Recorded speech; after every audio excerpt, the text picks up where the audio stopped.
Media और social media की सुर्खियां बनी पाकिस्तानी महिला सीमा हैदर यूपी एटीएस की पूछताछ के बाद अब घिरती नजर आ रही है और अब वह पूरी तरीके से फंस गई है। अब पूरी आशंका जताई जा रही है कि वह एक स्पाई अर्थात जासूस हो सकती है। यह कैसे, जानने के लिए आपको इन बारीकियों को समझना पड़ेगा और इन पर गौर करना पड़ेगा। यूपी एटीएस के सवालों के सही जवाब नहीं दिए सीमा हैदर ने। सीमा हैदर सवालों से बचती नजर आई, घुमा फिरा कर जवाब देने लगी। ऐसे में एटीएस टीम को शक हुआ, यहाँ तक कि जब उन पे जांच पड़ताल की गई और उनके पासपोर्ट्स की खंगाली की गई तो पता चला कि उसके पास 2 पासपोर्ट हैं, पाकिस्तान के 2 पासपोर्ट। जरा सोचिए, शख्स हिंदुस्तान का हो या पाकिस्तान का हो, उसे पासपोर्ट एक ही बनवाना होता है, एक ही पासपोर्ट बनता है एक आदमी का। 2 पासपोर्ट बनवाने वाला क्या सही हो सकता है? 2 पासपोर्ट बनवाने की मंशा लिए कोई व्यक्ति कैसे सही हो सकता है? तो उस पर आतंकी या जासूस होने का शक जाहिर है। मीडिया और सोशल मीडिया में अब ये खबर वायरल हो गई है कि यूपी एटीएस के सूत्रों ने बताया है कि सीमा पर विदेशी अधिनियम एक्ट के तहत एफआईआर दर्ज कर ली गई है और अब उस पर बड़ी कार्रवाई की जाएगी। सीमा पर आईपीसी की धारा 120 बी के तहत केस दर्ज कर लिया गया है क्योंकि सीमा के पास 2 पाकिस्तानी पासपोर्ट पाए गए हैं। उनका पहला पासपोर्ट, जिसका नंबर है HZ0004421, वहीं उसके दूसरे पासपोर्ट का नंबर है HZ0004422 और उसके दोनों ही पासपोर्ट में जन्म तिथि एक ही डाली गई है।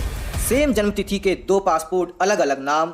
तो ऐसा कैसे हो सकता है कि सीमा हैदर कुछ नेक मंसूबे लिए भारत में दाखिल हुई है? उसके मंसूबों पर शक जाहिर है।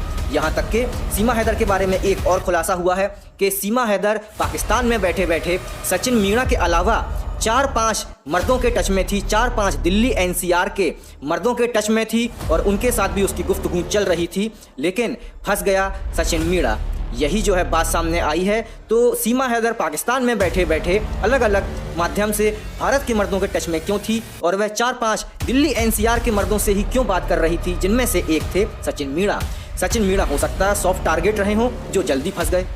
ऐसे में इस पाकिस्तानी भाभी की पोल खुलती नज़र आ रही है और बहुत ही जल्द उन पर बड़े बड़े खुलासे होने वाले हैं जो कि उन्हें घेरे में और कटघरे में ला खड़ा कर देंगे।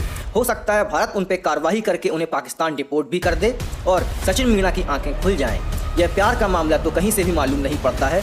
यहाँ तक कि कुछ लोगों ने सोशल मीडिया में यह भी दावा किया है कि वे भी सीमा हैदर के टच में थे और उनके साथ भी सीमा हैदर गुफ्तगू कर रही थी। अब किस प्रकार का गुफ्तगू, ये तो अभी तक जाहिर नहीं हुआ है, लेकिन बहुत जल्द हो जाएगा। और सीमा हैदर का दिल्ली एनसीआर के मर्दों के प्रति इतना सॉफ्ट कॉर्नर क्यों है, वो भी बहुत जल्दी पता लग जाएगा। ऐसे में सोशल मीडिया में सीमा हैदर के हितैषी बने हुए कुछ लोगों के दिल टूट सकते हैं और वे उदास हो सकते हैं, क्योंकि हो सकता है कि वो जिस सीमा भाभी को इनोसेंट मान रहे हैं वो असल में विलन निकल जाए।